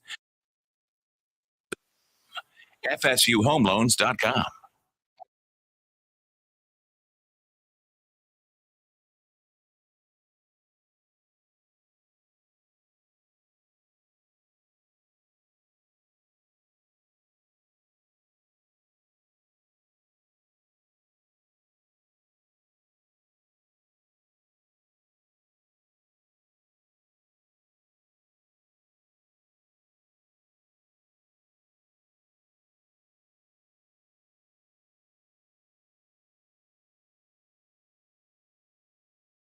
Easy to finally get that hot tub or spa that you've been thinking about.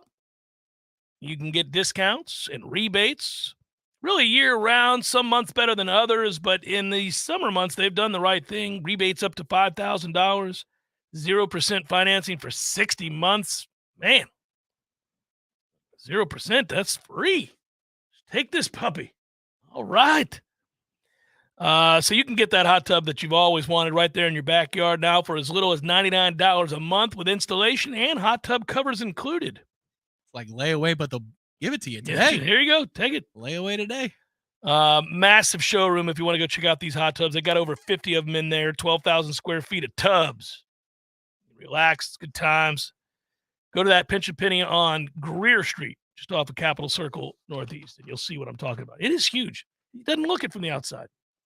You pull up, Tom, and you go, I don't know. This place was big. And then you go in, you go, holy moly. It's near our golf store. Tubs everywhere. That's how I know where they are. I was just in our golf store. I just bought a new pair of shoes, and I'm very excited about those shoes. You know, if you're working at that golf store and you want us to say what golf store it is, yeah, it can be had. Give us a call. We got a lot of options. It's a busy season. People are excited.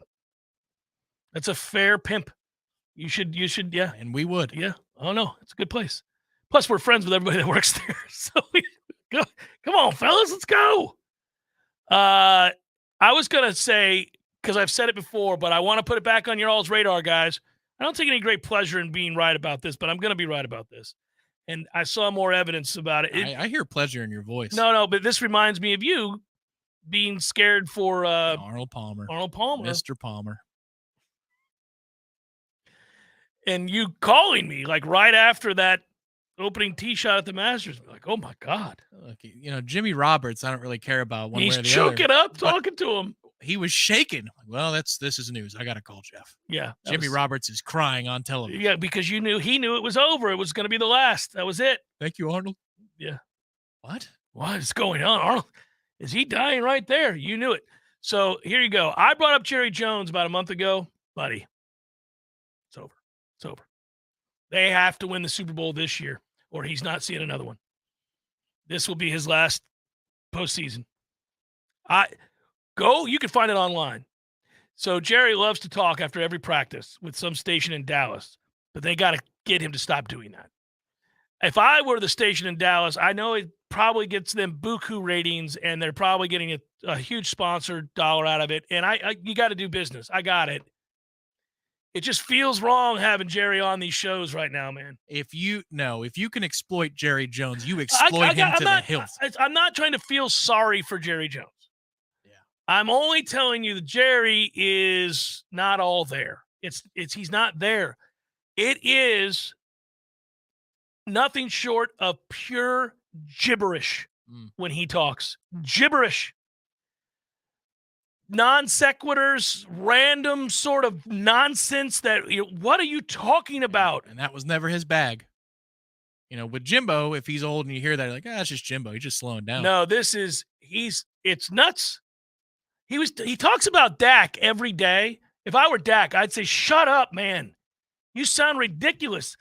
He basically described Dak Prescott as like, I'm not kidding. I don't mean this in a mean way. I'm wincing. He described the way he describes Dak Prescott is one who is mentally disabled. Whoa. I didn't think that was coming. He doesn't say that, but he might as well say it. He's like, well, I want Dak to not have to think. We've got too many options. He just needs to think. There needs to be fewer plays in the play. I'm like, oh, Jerry, guy's been your starting quarterback for like a decade. What are you doing? It's ridiculous. It's hard to wrap your head around. It really is. Every time,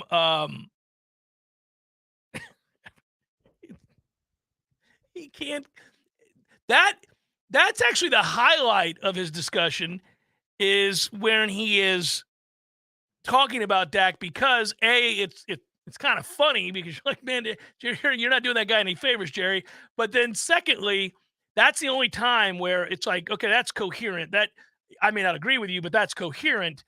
The other stuff is just all over the place. Like the attention span of Jerry is that of a 3-year-old. It is unbelievable. Are we at my shoes are brown? We're getting close to my shoes are brown territory. He's about to say he'd like to take a ride in the machine. What was that press conference? He was talking about Depends or something? Paterno? You remember that? No, I just remember he was talking about sandwiches one time, and I was just like, okay, here we go. He's got the napkins. He's going to take a ride in the machine. We've got a lot of good young men on this roster. Yeah. Name one.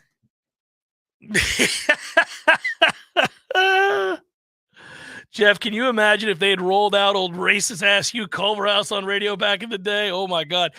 Well, Will, they didn't have to because anytime a reporter got access to him, he said something crazy. And it was documented and written.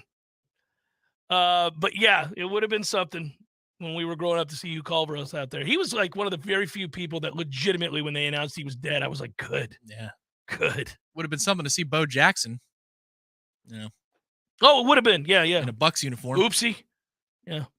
All you had to do was not be racist. Yeah, that's all. That's all we're asking. That's all you had to do. Can you just not be racist, please? Even if you were, you just had to keep it to yourself. You didn't have to tell Bo. All right, we'll cut you a deal. You can be racist. Just keep your mouth shut. Yeah, just keep your mouth shut about it. No, can't do it? Okay. No, it was something back in the day. It's only Bo Jackson. Don't worry about it. Yeah. Would have been our jersey in that video game. I'm just letting you know. I'm putting it on your radar. if you get the news here in the coming weeks or months that Jerry is looking like you know what he looks like? He sounds a little bit like, what's his face? Steinbrenner at the end. Remember when they wheeled that poor bastard out there drooling on himself? I was okay with that. Me too, because he was a despicable man. But when they did that, I was like, man, who's making decisions around here for the Yankees? Somebody was wrong by Steinbrenner. Right. Yeah, put him in a diaper. Let's get him out here. No, don't put a shirt on him. I mean, yeah, like it was drooling and shaking. It was a cold night. It was a board meeting. 6 years earlier, and they brought in this up-and-coming marketing assistant, and they stuttered, and he goes, no, can't you speak? And they're like, I'm going to get you, George. Yeah, that's the end of it. And then this is their chance. Let's put him on a golf cart, guys. Are you sure? I'm sure. I'm sure. I've never been more sure of anything in my life. The Yankee fans need to be able to salute the great George Steinbrenner. Get him out there. He looks afraid. No. He doesn't look afraid to me. He looks like a leader. Let's go. Yeah, they're all like, I think he hates him. Well, he's never said that. It does sound like something you'd do if you hated him. Do you remember that board meeting? That was uncomfortable.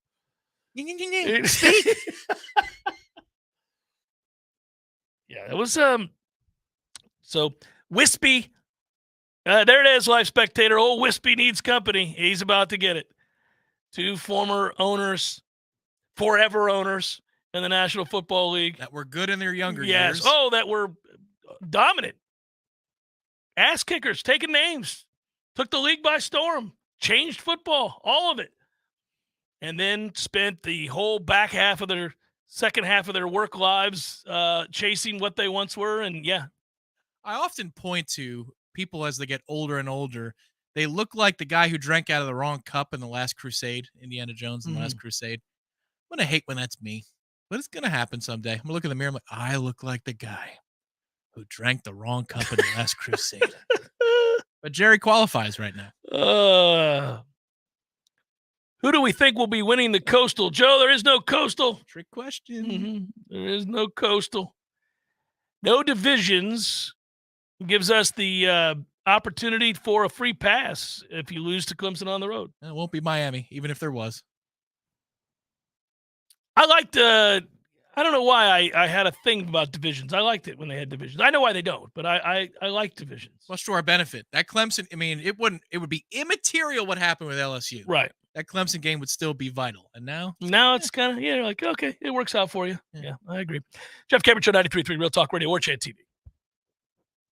Now. On Tuesday, TPD arrested one suspect in connection with the fatal stabbing of Andre D. Green, Assistant Dean of Students and Director of the Efferson Student Union Activities and New Student Orientation at Florida A&M University. The incident occurred at the Rolling Hills Apartments located at 280 John Knox Road. On August 1st, friends of the victim, an adult male, visited his home when he failed to show up for work. Upon arrival, they noticed the front door slightly ajar, prompting them to enter the apartment, where they found the victim deceased. A short time after TPD officers arrived on the scene, it was determined foul play was suspected in the case. The ensuing investigation helped detectives quickly identify Benjamin Morgan as the suspect. Investigative efforts revealed Morgan and the victim were known to each other. The victim had recently taken numerous steps to increase the safety of his home, to include purchasing a security camera just an hour before his death. Morgan was located at his residence and taken into custody without further incident. This is Rachel Anay with your Real Talk 93.3 local news update, brought to you by Macklemore Systems, Tallahassee's go-to Mac store. Check them out online at MacklemoreSystems.com.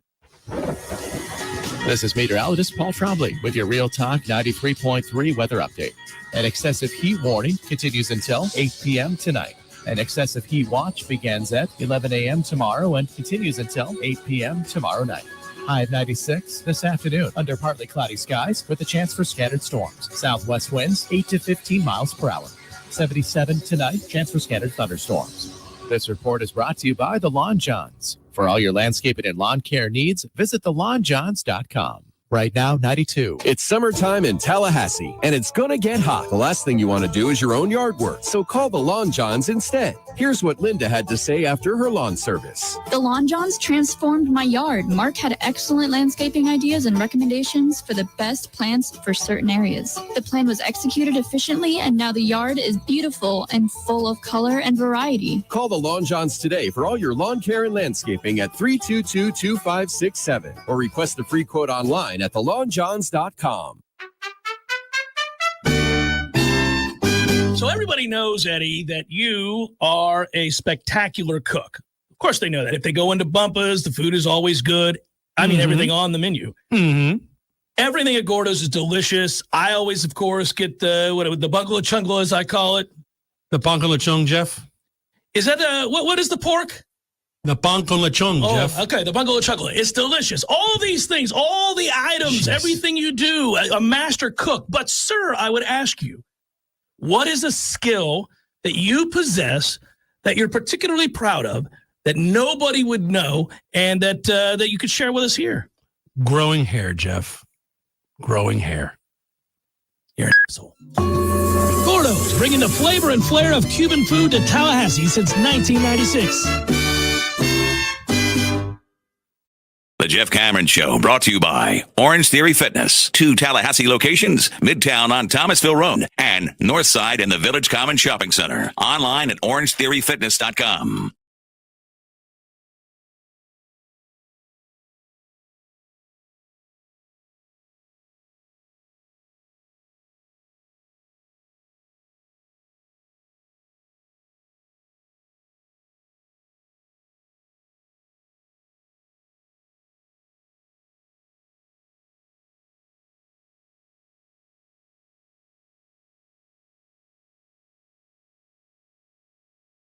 Aware of the position battles, and you go to practice every day and you think to yourself, okay, well, today I'm going to really hone in on this one and look for this one.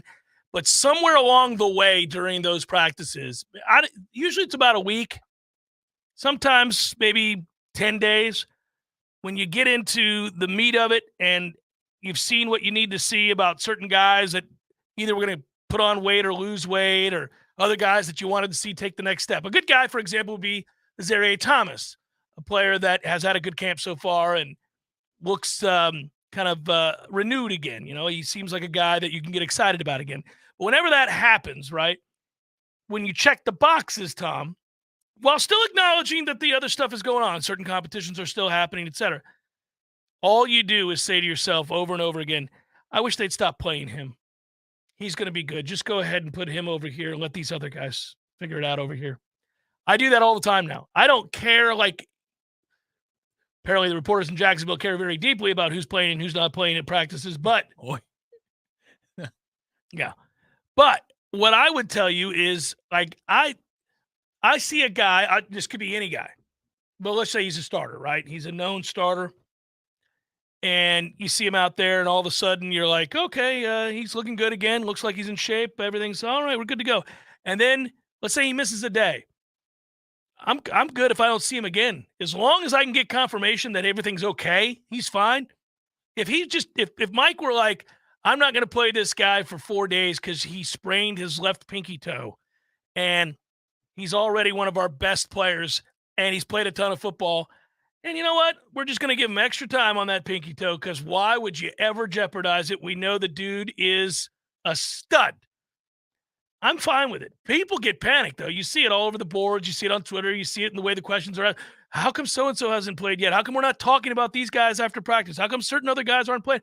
I'm like, I just want to be able to say, I know he's fine. Don't worry about it. Stop asking. Everything's okay. Rest him. He doesn't need 28 of these. Let him have 5 and let's go. Is he okay? Absolutely. You know what, guys? You know what? That was good. No, I just don't. I wouldn't play half this team. Practices would suck for you and me. I'd go out there and be like, yep, we're going to give Johnny the day off, Keon the day off, Jaheim Bell the day off. Okay. Biscuit the day off. We're going to give Fabo the day off. We're going to give – I now know Braden Fisk can really play. We're going to go ahead and give him the day off. We're going to give, like, all kinds of days off. Excellent timing for bringing up this point. You got a scrimmage on Sunday. Would that day off include the full contact scrimmage? Or would you play him in a scrimmage? Do you think that is necessary for these types of players? Yeah, they'd get a series or two, and I'd say, ball. Let's go, ball. You got to play. Let's get you right. Let's get you used to getting hit a little bit here. You can't. I mean, I'm kind of tongue-in-cheek here with some of this, but you get my drift. You treat it like a preseason? Yeah, NFL preseason right. scrimmage 1, yeah. 2. Yeah. I'd ease them on in, and they'd be ready to go by that final one and ready to play ball. But, yeah, that would be sort of the system in place, sort of all right, do I really need to see whether or not Jared Verse can play? Yeah, he's dominant, man. And when he plays, we actually don't get anything done because the offense can't block him. What do you think is better for LSU preparation, a game like Duquesne or a scrimmage? A scrimmage is better than a game like Duquesne. I just felt like last year it really was to our benefit that we were able to play Duquesne. Maybe Yeah. it's because we're so veteran that you don't need it this time around. I'm talking about competition, though. It was – you're right. It was great to have that game as a buffer, but I just think from a competition standpoint, you didn't learn anything. Whereas against this group of players, because you have so many talented football players, the action and what you would learn in the one-on-ones would be greater in a Florida State inter-squad scrimmage than it would be against Duquesne. Worked out. It doesn't really matter. It's going to be so sudden, though, for some of those players. I mean, that first drive, it's just hair on fire out of nowhere. And we've done that for years and years, college football has, so it's not that big of a deal. It's just what a difference a 1 year can make. I think well, first of all, Florida State being so veteran, that obviously helps, because when you get out there and you've got to go, against Neighbors, who's really, really good, and Thomas and these guys that we know that LSU has at wide receiver, the speed can really be sudden. And the first time you go against something like that, it just always is. It's hard to prepare for that. Now, obviously, the better the competition you have in your own practice, the more capable you are of adjusting. Like if I'm a corner at FSU and I've got to go against Keon Coleman over and over again, or Vendravius Jacobs, who's so smooth and silky in his route running and in and out of his breaks, so I'm prepared for some of these better players I'm going to see at LSU. That's why part of what we talked about in the last number of years with Florida State's deficiencies was there was really no way to improve upon those without elevating the roster's talent, because in practice you weren't going to get to go against anybody that could bring out the best in you or force you or expose something or any of those things. So now they're getting that, and that will have tangible benefits on game day. How quickly, when you face the elite teams, you're able to adjust, because you see it. You see it in your own practice every day. Our offensive line going against that defensive line. And we've talked about those players. We caught a break last year when Mason Smith went down, and that kid's playing. And he's going to be out there. He's a dominant figure. And, you'd be nervous about going up against a guy like that who's projected to be a first-round draft pick, except for you're playing against it in practice every day. Yeah, that's where Darrell Jackson has value, since he can't play right now. Is you can work against Darrell Jackson every day, and Braden Fisk and Fabo and DeMarcus. Yeah. I did it again. Josh Farmer. This is my new Christian Jones. Yeah, I think. you did that for years after the fact with Christian Jones. Yeah. Well, let's try and tamp that down in August and put it to bed. But the point being, if you're an interior offensive lineman, you're going to be so ready for that challenge, because at least Darrell can do that in practice. He's got no excuse not to give everything he's got on a Tuesday or a Wednesday. The one guy you don't get a chance to go up against that you can't really replicate here all that well is, Harold Perkins. Yeah. We don't have a Harold Perkins. Thankfully, we can occupy him, though. They might try and free him up to make him rush, but when you've got Jaheim Bell as a counter. Yeah, I'd occupy him. He's a stud. And Biscuit can block him. There's no doubt about that. Biscuit can block anybody. He's basically like a sixth offensive lineman. Yeah, he's awesome. That is an area where people say, well, where is, when you're looking for the advantage, why would Vegas favor LSU over Florida State in this game? I think it's probably because of Perkins and because of, Alexander, because of Mason Smith, Wingo, because of Mason Smith, who we just talked about.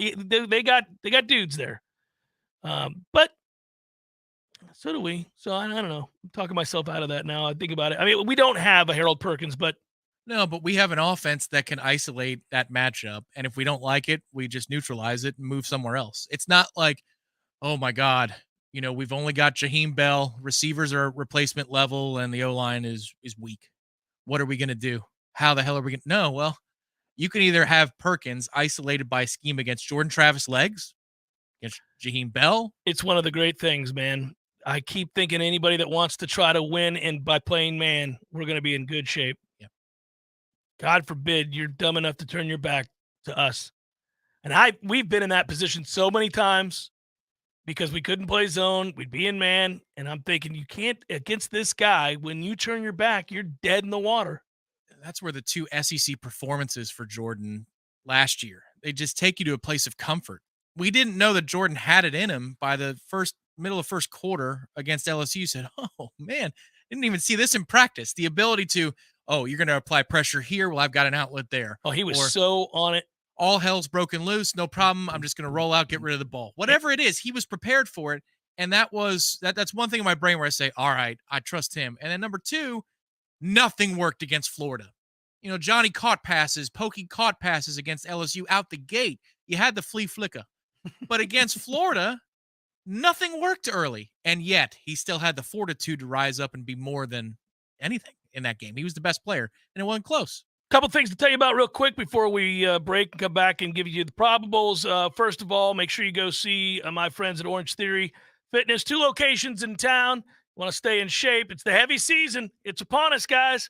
Go get you those morning workouts. Rise up, either Midtown or Northside. 2 locations, science-backed, intelligent way to work out. You're in, you're out. It's effective. You know it. You can watch your improvements on a daily basis. I love my heart rate monitor, Orange Theory Fitness. The other thing to tell you about really quickly is we want to thank all the people that are on board here at the Jeff Cameron Show and Warchant. We are about to be very busy, and we have a lot of great sponsors and people who contribute and make all of this possible. We're still heading in the direction of filling out the remainder of what's left. So had a couple people inquire this morning, Tom. So if you're out there and you want to do it, you know how to get a hold of us. Just let us know. I had somebody say something today, so it kind of jogged my memory that I never do a good job of reminding people that they want to be part of what we're doing for football season. Here's your time. Fair enough. Yeah, especially if you want to belly up with us. That's true. We're going to be doing belly up again. So yeah, there's all that good stuff. No doubt buying a home can feel overwhelming, especially if it's your first home. You're worried about location, school zones, square footage, inspections, insurance, loan approvals, interest rates, all of it. The price. Buying a home can be the most significant investment that you've ever made. Here's the good news. I've got friends at Legendary Home Loans, and they're on your side. They'll work hard for you, and if you're a first-time home buyer, you can get up to $25,000 for your down payment. If you're a first responder, a veteran, a teacher, a military member, healthcare worker, Shannon will help you out. He's an expert navigator of the home loan terrain, and you can trust that he's going to get you the most competitive interest rates, guide you through the process every step of the way. Shannon will also get your closing costs reduced. That doesn't suck. It's Hometown Heroes program. Give him a call today, 844-FSU-LOAN. That is 844-FSU-LOAN. Diehard Noles themselves, I'm sure they'll talk to you about that process and the upcoming season. FSUHomeLoans.com. Ask for Shannon Young. Someone who thought texting was a better idea than stopping for a traffic light slams into your rear bumper. Now your back is injured and you've got to be at work and rehab all without a car. I'm Jimmy Fasig at Fasig Brooks. We hear stories like this every day. You shouldn't pay for someone else's mistake. Call us at 850-777-7777 and we'll make sure you come back stronger. Attention radio listeners, this is a Foodies Takeout and Delivery new restaurant alert. Now available for takeout and delivery from foodiestakeout.com. The Hawthorne Bistro, Jerry's Love on a Plate, Coach's Pizza, Munchie's Pizza, Red Eye Coffee, Lofty Pursuits, OG Subs, Dave's Pizza Garage, Sakura Sushi, and many more. Find a complete list of locally owned restaurants offering takeout and delivery at foodiestakeout.com. That's foodiestakeout.com. Don't just shop local, order local. This is Dr. Finn from Finn Chiropractic, talking to you guys about a subluxation-free summer. How many times have you told your kids, sit up straight, don't slouch? Well, chiropractic care isn't just for adults.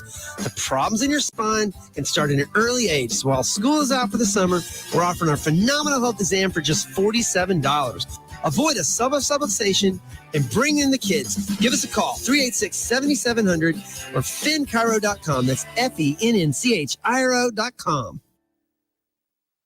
Give your business a facelift with a modern, consistent, creative brand overhaul from Curiosity Marketing Group. These days, it's not enough for your business just to have a standard website or a Google listing to reach your customers. Your business needs to stand out with eye-popping branding, modern web development, and strong marketing. And it takes a team to pull it all together. Words and websites matter. At Curiosity, we make the most of yours. Find out more at curiositymg.com.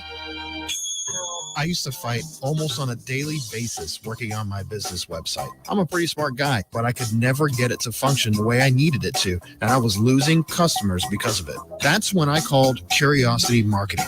They listened, they understood, we collaborated, and in the end, they delivered beyond my highest expectations. Now, I can barely keep up with the work. They say the future belongs to the curious, and now I'm excited about the future of my business. Find out more at curiositymg.com. There's fun to be had every night at the Corner Pocket. Take-home prizes on Trivia Tuesdays and Beer Bingo Thursdays. And kickstart your weekend with Martini Fridays. Plus, happy hour runs every weekday and game day specials every time the Noles take the field. Watch all the best games at the Corner Pocket's Vegas Wall, featuring 560 inches of flat-screen TV heaven. Oh, really? The best food, the best drinks, and the best place to watch all the games. Tallahassee loves the Corner Pocket. The Jeff Cameron Show is a production of the Warchant.com Multimedia Network. Check out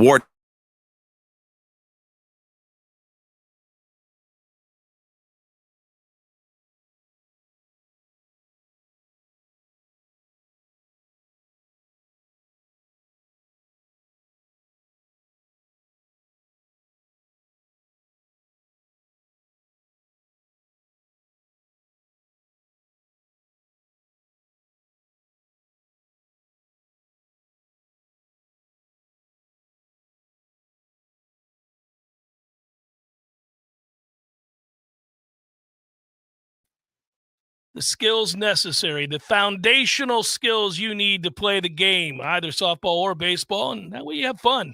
All skill sets, all ages. Power Mill's got you covered. They've been doing it a long time, 45 years of experience, over 2,000 alumni. 27 of those alumni are in the majors. Find out more today, powermillsports.com. Matthew, was that home run the kid hit, or he's a grown man, he's, 8 years in the minors, something like that, for the Phillies? Was that yesterday? I've got it here. It's the Wes Wilson home run. It's like 2 days ago. 2 days ago. Have you seen that video? I have, yeah. That father? Yep. That's the best. That just made me smile ear to ear. I love stuff like that. He tries to keep it together. I'm like, you're not going to make it, buddy. No. There's no chance you're going to. That's just not going to happen. No, I mean, I don't know that guy from Adam, and the second the ball left his bat, I was like, oh, he didn't. That's amazing. All right, go ahead. Hit probables. It's time for, how you say, with the pitching, probables? Guardians Rays, Xavier Curry and Aaron Savali. We got the Yankees and the Marlins. That is TBD and Jesus Luzardo. That's my guy. A's Nationals, Paul Blackburn, Joan Adone. Or Adden. Reds Pirates, big series there, huh? Andrew Abbott goes for the Reds, and Johan Oviedo goes for the Buccos. He's a weird pitcher, man. He can be dominant, and he can be terrible. Twins, Phillies, Dallas Keuchel, and TBD. We got the Dallas Keuchel still out here. Cubs, Blue Jays, Javier Assad and Jose Berrios. Tigers, Red Sox, Tariq Skubal, Chris Sale.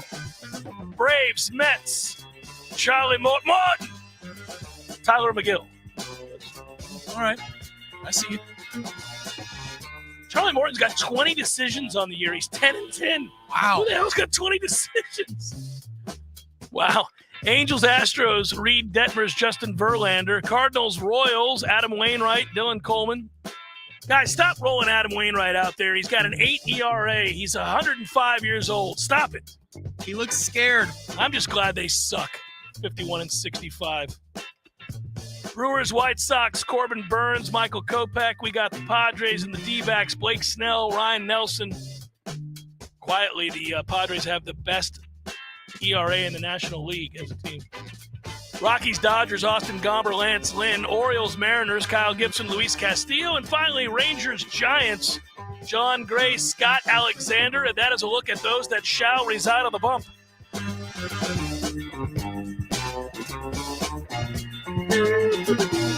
Those two pitchers in the last game sound like a founding father. If you John Gray and Scott Alexander. If it was the one name, it's one person. John Gray, Scott Alexander. Yeah, that's right. Yeah.